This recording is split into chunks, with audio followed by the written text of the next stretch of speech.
Theatre તખતો મારા જીવનનું અવિભાજ્ય અંગ છે. હું થિયેટર સિવાય મારું અસ્તિત્વ કલ્પી નથી શકતો. થિયેટર મારે માટે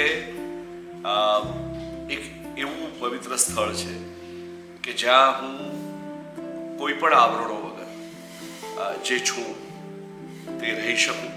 theatre is a very meditative space for me. લોકો કહે છે કે મેડિટેશન કરવું એટલે એક જેમાં વિચારો ન હોય એવી એક મનની સ્થિતિએ પહોંચવું કે જ્યાં ચિત્ત વિકાર ન હોય અને જ્યાં તમે જ સાક્ષી ભાવ કેળવીને તમારી આસપાસ જે થઈ રહ્યું છે તે જોતા હો. એટલે એ સમય દરમિયાન હું મારી જાતના એક બહુ જ નેરો વિઝનમાંથી મુક્ત થઈ જાઉં છું. I step out of the sense of self. પણ સાથે સાથે I have to retain my sense of self also. એટલે એ જે એક સરસ પરિસ્થિતિમાં હું આવું, એ પરિસ્થિતિમાં હું હોઉં, એ થિયેટર દ્વારા જ મારે માટે તો શક્ય